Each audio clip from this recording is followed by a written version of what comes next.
Hey everybody, wake up. This is Wake Up with Mark Joyner, episode number 98, and this is day 18 of the 30-day morning person challenge, and it is also Independence Day. So let us ask the question, are you truly independent?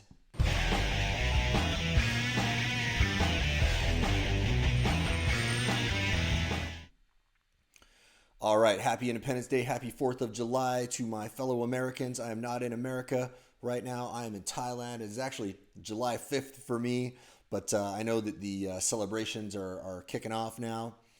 Everybody's probably been out there barbecuing and hanging out and getting ready for some fireworks here. Kind of miss all y'all back in the States. Wish I were participating in that. I love 4th of July. It's a great time. But let's talk about what this means. Independence. So this was us getting our independence from the British, right?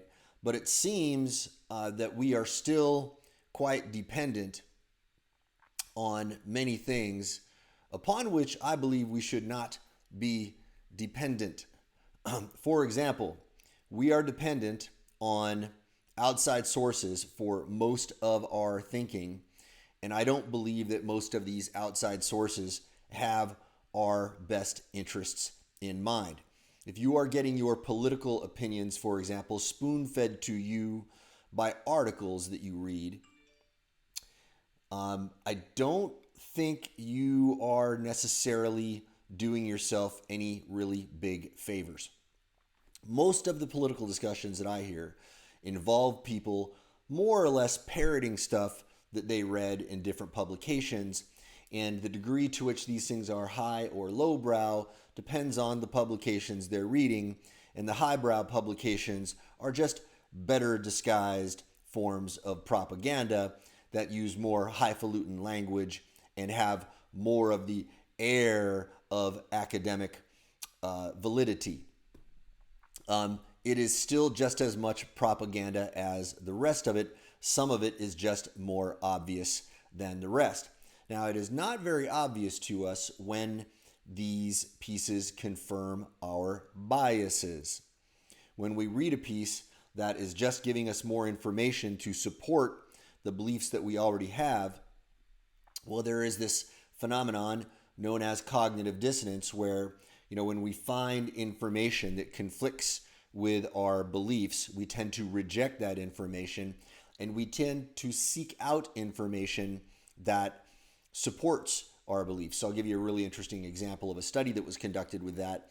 They asked a bunch of people to choose which car they liked. This was an actual formal academic psychological study done in controlled conditions. And they had people select, hey, which of these cars do you think is the best one?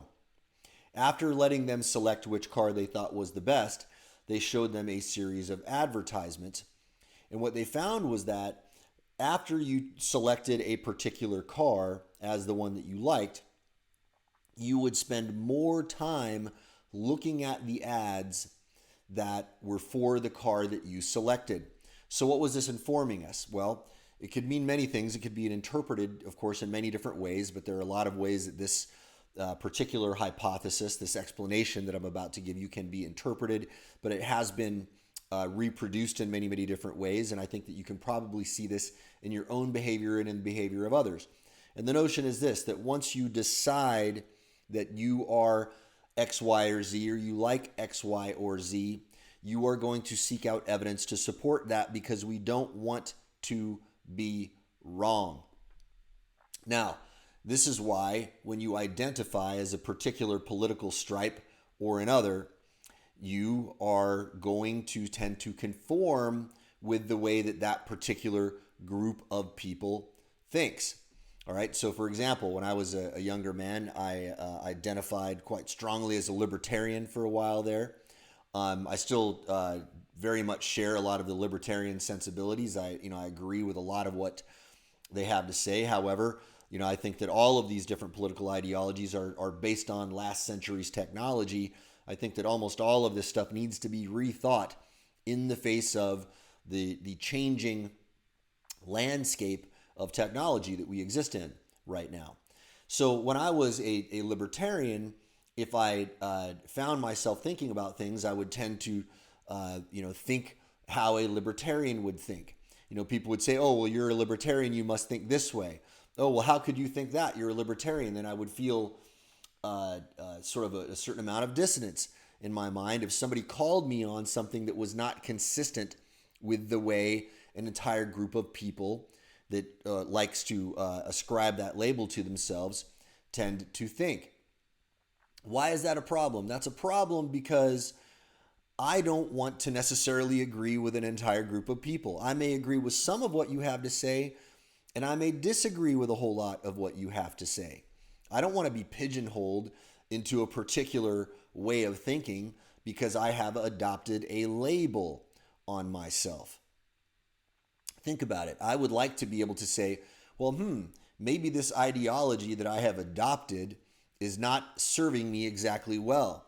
I would like to be able to pick and choose little bits and pieces from all of these ideologies and create my own thinking, form my own opinions, and I would like to reserve the right to evolve those things over time as new information comes to light and as I change and as my needs change. We are all free to do this, but most of us do not know that we are free to do it.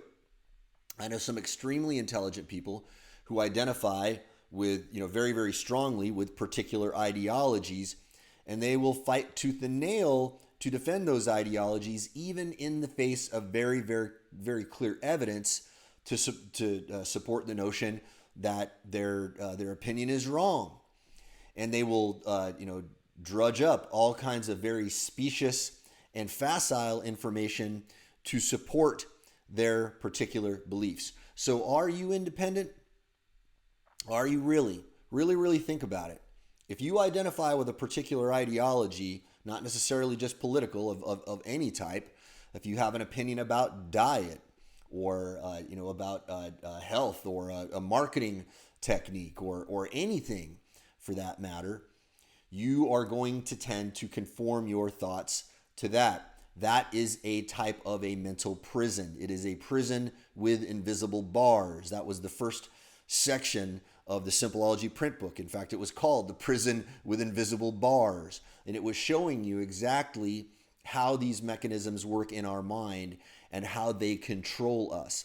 Why is this important to know? Because if you don't understand how this works, you need to know that there are people out there who do, and they will mercilessly and shamelessly exploit these cognitive phenomena to take advantage of you and to push you in particular directions. Does that sound paranoid to you? It should not, because it's definitely a field of study that people are involved in deliberately.